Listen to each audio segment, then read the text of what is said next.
টিকায় রাখার জন্য আগুন পানি মাটি বাতাসের উৎপন্ন খাদ্যদ্রব্য এটার মধ্যে ঢুকাইয়া এটারে টিকায় রাখতে হয়।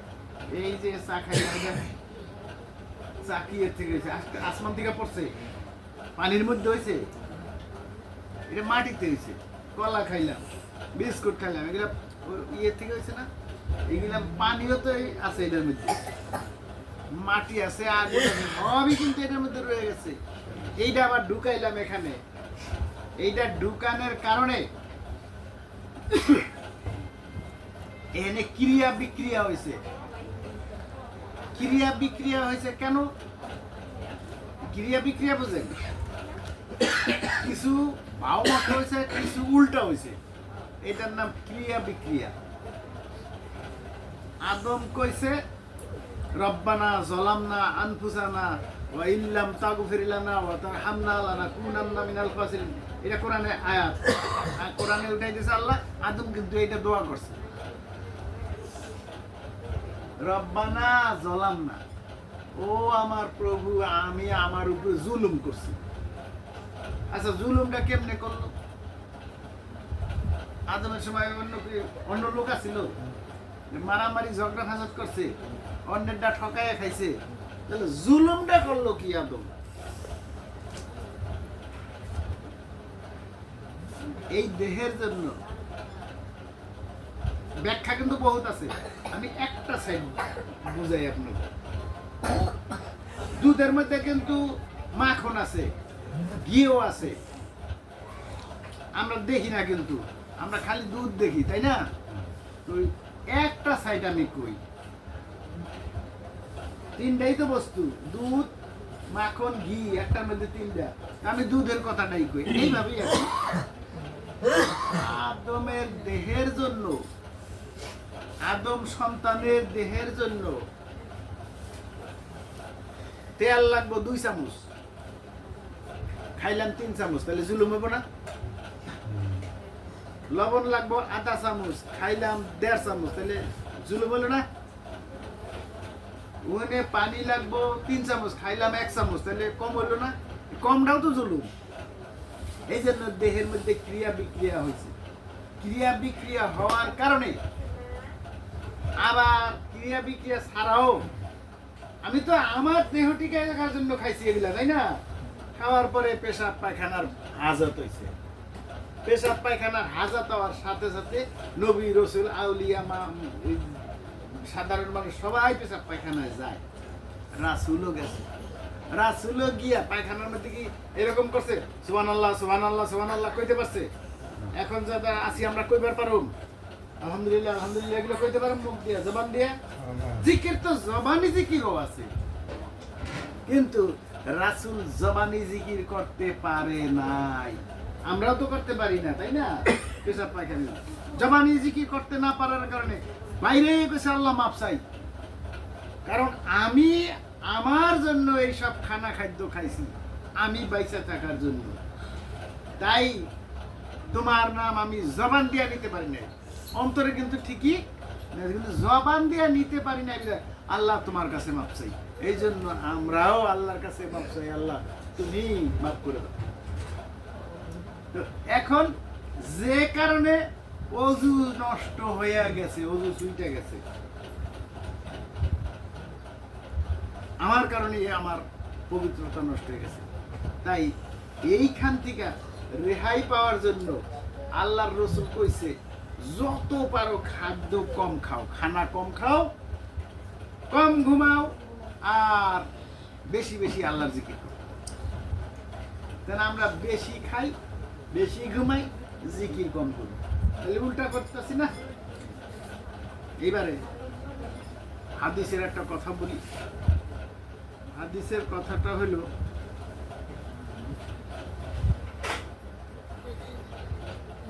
নামাজ পড়ার আগে ওযুর দরকার আছে না? ওযুর একটা হাকিকত বলবো। এই হাকিকতটা বলার পরই আমি চুপ করে আপনারা হাকিকতটা হলো প্রথমেই পানি দিয়ে হাত ধুইলাম,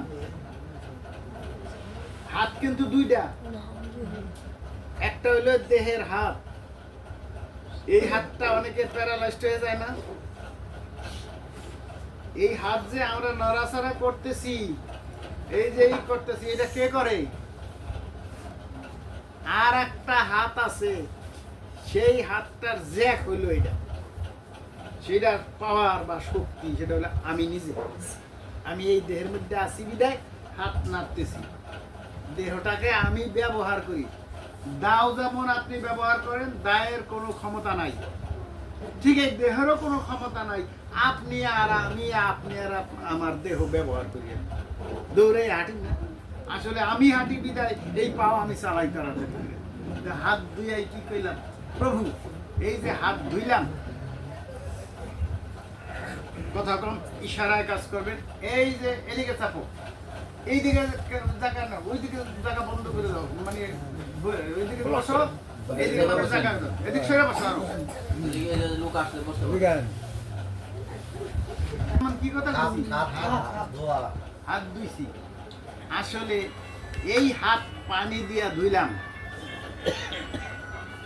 এই হাতটা পানি দিয়ে ধুইলাম, কিন্তু আমার যে হাত, সেই হাতটা কি দিয়া ধুবো? সেই হাতটা আল্লাহর ইশকের পানি দিয়া, আল্লাহর প্রেমের মহব্বতের পানি দিয়া ওই হাতটা ধুইয়া পবিত্র করতে হইব। এই হাত দিয়া যেন আর কোনো সময় কোনো অন্যায় কাজ না করা হয়, এই নিয়ম তো করতে হইব। আল্লাহ আমি যেন এই হাত দিয়ে আর কোনো অন্যায় না করি, তবে এই হাতটা পবিত্র থাকবে। অন্যায় করার সাথে সাথে হাতের অজু ছুটে যাবে। ঠিক এরকম সবগুলোই আমি একটা জিনিসের উপরে ব্যাখ্যা করবো আজকে, মুখ ধোয়ার এটার উপরে ব্যাখ্যাটা করবো, বাকিগুলা অন্য কোনোদিন সুযোগ পাইলে করব। এই ব্যাখ্যাটা করি, এই যখন মুখটা ধুইলাম, মুখ ধোয়ার মানে কি? এই চেহারা যেন আর পরিবর্তন না হয়, এই চেহারা যেন ঠিক চেহারাই থাকে, পরিবর্তন যেন না হয়। কারণ অন্যায় অপরাধ করলে যেই অপরাধ যে করবে সেই অনুযায়ী তার চেহারার পরিবর্তন হয়ে যাবে।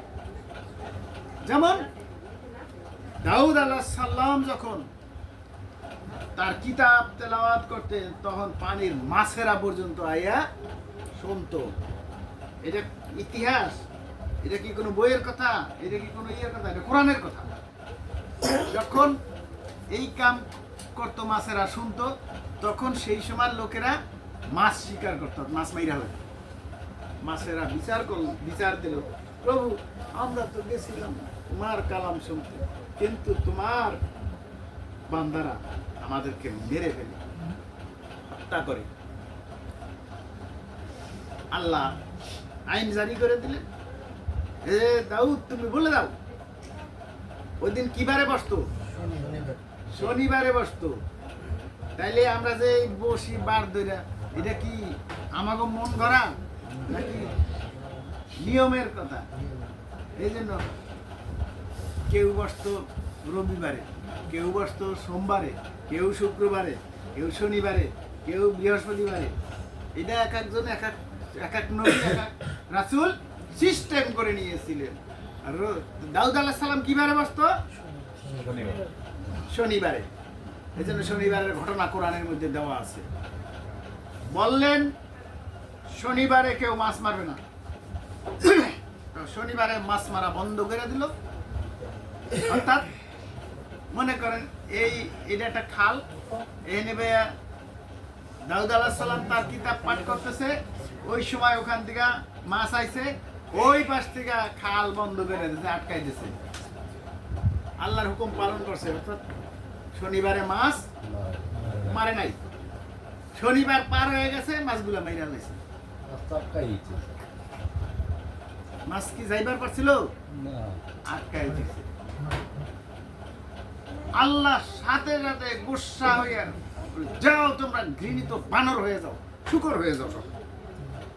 যারা যারা এই কাম করছে তারা সব কি হয়ে গেছে? বানর হয়ে গেছে, শুকর হয়ে গেছে। তাগো চেহারা পরিবর্তন হয়েছে না? আসিল কি কাম করছিল? বাটপারি করছিল, প্রতারণা করছিল। আল্লাহর সাথে কি করছে? আল্লাহ কিছু মারবা না, মারে না, আটকাই ছেড়ে দিছে। শনিবার গেছে তারপরে মারছে। কথা তো ঠিক, শনিবারে তো মারে নাই, কিন্তু আসলে আল্লাহ ভিতরের দিলের খবর জানে। আল্লাহ আলিমুম বিজাতি, শুধু তোমার অন্তরে যা আছে তাও আল্লাহ জানে। অতএব যখনই তারা শনিবারে এই বাটপারিটা করলো, প্রতারণাটা করলো, সাথে সাথে তাদের চেহারা পরিবর্তন হয়ে গেছে, বানরের চেহারা হয়ে গেছে। এই জন্য আল্লাহ, আমি যে চেহারা ধুয়ে পরিষ্কার করলাম, আমার এই চেহারা তুমি জারি রাখিও। মানুষের চেহারা এইটা, এই অন্যায় করলেই এই চেহারার পরিবর্তন হয়ে যাবে। আল্লাহ, আমার চেহারা যেন পরিবর্তন না হয়। চেহারা যদি পরিবর্তন হয়ে যায়, এটা জান্নাতে যাবে না। জান্নাতে যাওয়ার চেহারা আল্লাহ বানাইয়া দিয়ে দিয়েছে প্রত্যেককে। এই চেহারাই ঠিক রাখতে হইব, কর্ম কইরা এইটাই ঠিক রাখতে হইব, এই চেহারা ঠিক রাখতে হইব।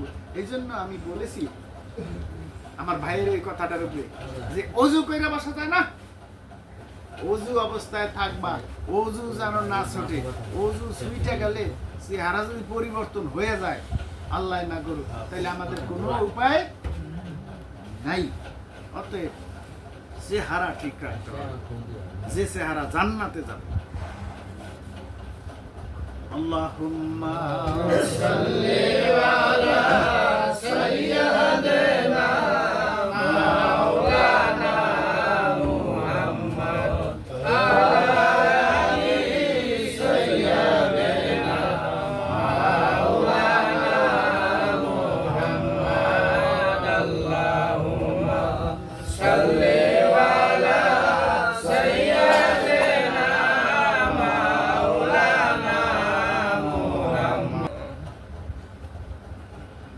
এই চেহারা ঠিক রাখতে হলে সিস্টেমে আসতে হবে। সিস্টেমটা হলো আল্লাহর রসুলের সাথে প্রীতি রাখতে হইব, আল্লাহর রসুলের সাথে প্রেম রাখতে হইব। রাসূলের উপরে দায়িত্ব দিয়ে দিয়েছেন আল্লাহ। কি দায়িত্ব দিয়েছেন? কোরআন বলেছে, ইন কুনতুম তুহিব্বুনাল্লাহ ফাত্তাবিউনি ইউহিব্বুকুমুল্লাহ। এই রাসূল, আপনি বলে দেন, যদি তোমরা কেউ আল্লাহকে ভালোবাসতে চাও, তাহলে আমার ইত্তেবা করো, আমার অনুসরণ করো। কার? রাসূলের। আল্লাহ বলছেন রাসূল যে আপনি বলে দেন, আমাকে কেউ ভালোবাসতে চাইলে আপনার ইত্তেবা করো। আপনাকে ভালোবাসলে আমি আল্লাহর ভালোবাসা হয়ে যাব, আমি তাদেরকে মাফ করে দেব। তাহলে দায়িত্ব কার উপরে দিছে? রাসূলের সাথে প্রীতি রাখা যদি ই করতে পারেন, আল্লাহ মাফ করে দিবে। তাই রাসূলের শানে যদি কোনো গজল জানা থাকে কারো, তাহলে এটা গাইতে পারো। নাজিম জানো? বলো একটা গজল বলো রাসূলের শানে।